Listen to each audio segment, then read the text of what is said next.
Within 6 months, that group increased sales by $100 million. And we went from 1.2 billion to 4.5 billion a year. And it wasn't because we taught them any more skills to be real estate agents. We taught them how to change the way they thought about themselves. We taught them how to change their habits. Maxwell Maltz wrote a great book many, many years ago, probably the 70s, called Psycho-Cybernetics, right?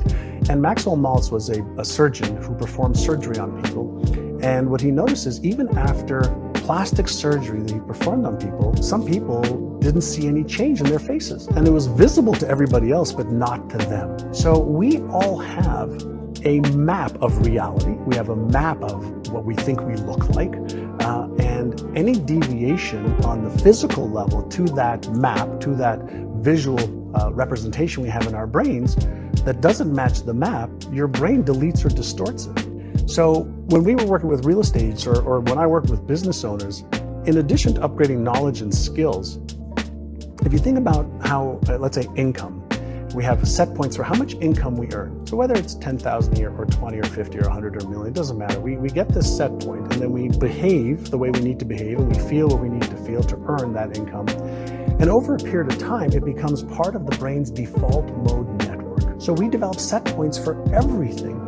And so if the set point's in the brain, and there's a psycho-cybernetic mechanism in the brain, a control and response mechanism in the brain, and it's our brain, why not learn how to reset the set point? When we take, let's say, visualization, right, and you start to see yourself, even if the picture's not clear in your mind, of achieving the next level of your success, whether it's releasing weight and keeping it off, getting into a relationship that you love and are happy in, whether it's to make 2 or 3 or 5 times more money and live a certain type of lifestyle that allows you to do the things that freedom with having money allows you to do.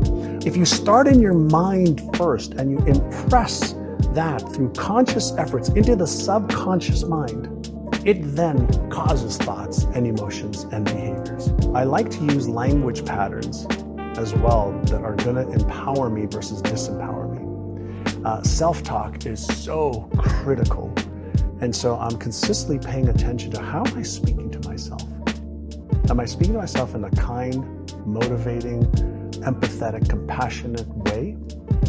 Or am I consistently self-deprecating and putting myself down? I used to think a lot. When I was young, I'm not good enough, I'm not smart enough, I'm not worthy. Those thoughts and lots of fear of being embarrassed, fear of failure, fear of being ashamed. And I still have the thoughts every once in a while, especially when I'm setting new goals. Are you smart enough to achieve that? Are you good enough to achieve that? Even when I got into really diving deep into the brain science and even my new book, I was petrified to release my book. It took me 2 years to write it. Because now I'm entering another whole domain of neuroscience and neuropsychology with world-renowned experts that I've worked with for years. But now here I am putting myself out there with, hey, this is neuroscientifically correct. So I had to make sure that it was. But there's a lot of fear. But I understand what the emotion of fear is. It's a subconscious trigger that causes this feeling that I don't like. And it's a go signal for me, not a stop signal for me. Fear is an emotion. Emotions are all triggered at the subconscious level. They release neurochemicals that causes a feeling. We are consciously aware of feelings that are triggered at the subconscious level. The feeling is the end point of the human experience in the physical body. And so when you have something in your brain that a neural network says, well, what if this book comes out and you fail? What if it's not good enough? What is scientifically not correct? What if? My brain's going to process that the same way as your brain and everybody else's brain, because everybody's brain's the same. The mechanism of how the brain works, it's Einstein's brain, Hitler's brain, Genghis Khan's brain, Tom Bilyeu's brain, John Assaraf's brain, all the same functionality. So if you understand the mechanics of what's supposed to happen, then you say, okay, great. When I feel this, then what am I going to do? So I like to use an analogy of a car. You're driving a car and you're talking to a friend of yours and a light pops up on the dash. You don't take a hammer and hit the light. It's a signal. Something's happening in the engine, in the trunk, in the tires. Something's happening. Emotions and feelings aren't positive or negative.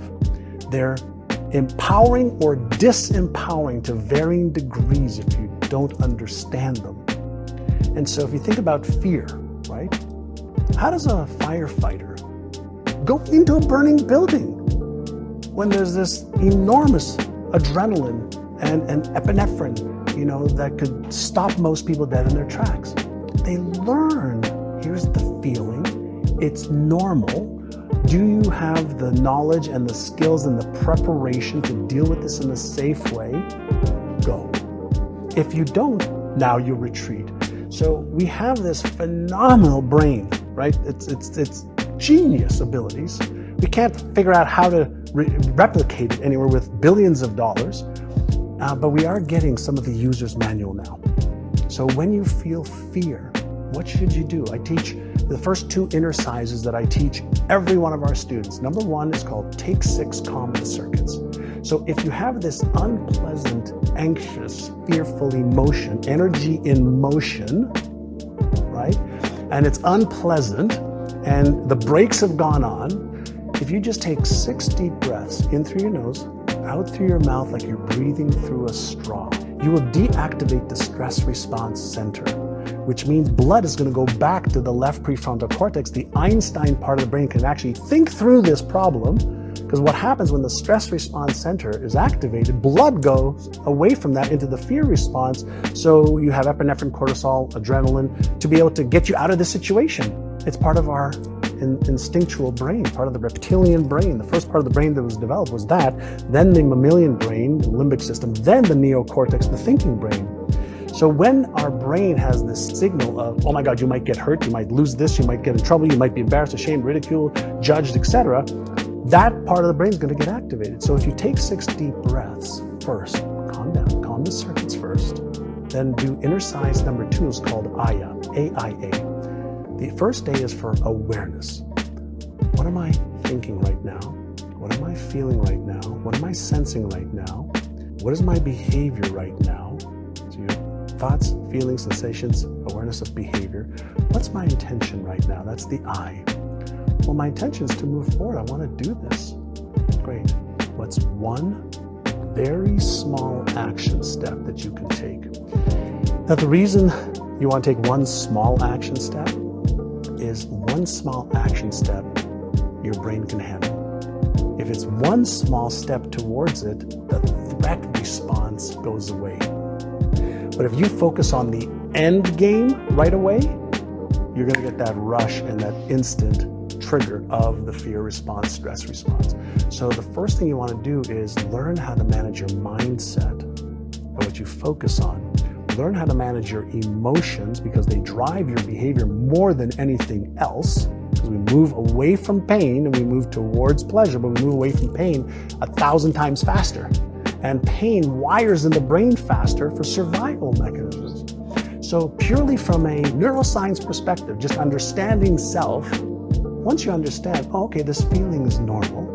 Okay, what should I do? Take 6, calm the circuits, AYA, and now you can start being progressive and make progress towards what you want. Now, while you're in the, what am I thinking, feeling, it's a chance to be aware. And the biggest gift we have as human beings is our awareness, because awareness is what gives you choice, and choice is what gives you freedom.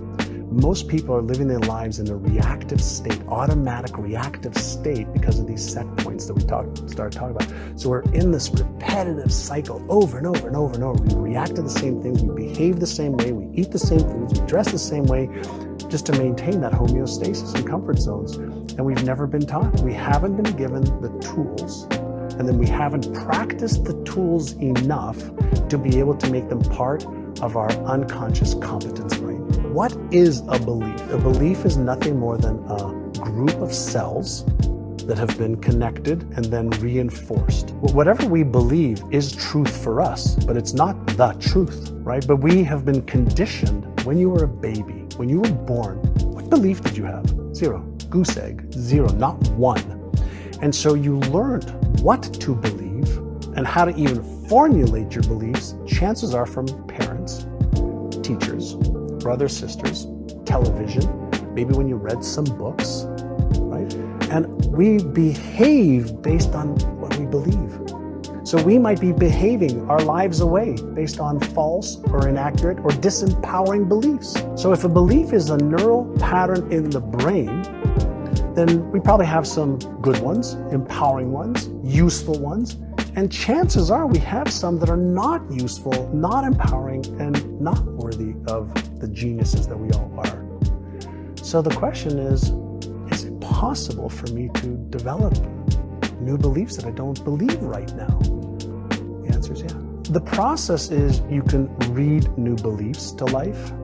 And so if you listen to beliefs that are empowering over and over and over again, and you emotionalize them, and you visualize yourself actually acting out those beliefs, and you learn how to pay attention to that little inner critic that says, that's bullshit, that's not true, that'll never come true, that's not true. If you learn and you remember that that little voice is there to consistently keep you in this homeostatic place, and is there to protect the beliefs that are there now.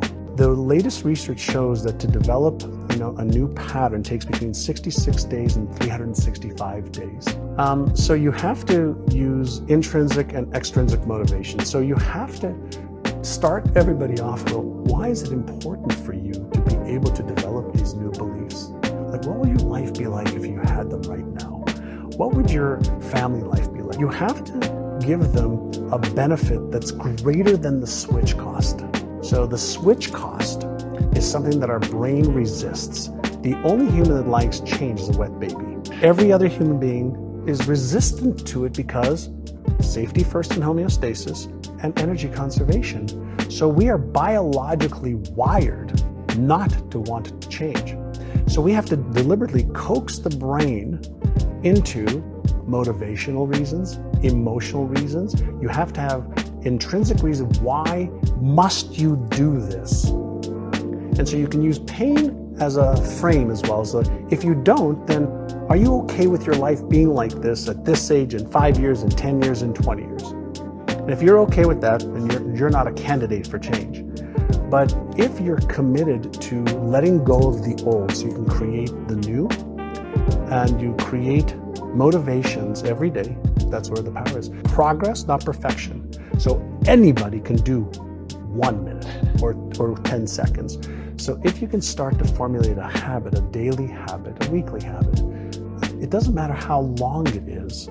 If you can create that space in your brain that on this day, at this time, this is what I do, and you do that repeatedly, that becomes a habit. And it takes those 66 days or so for a simple habit that you have to consciously do to then the habit doing you.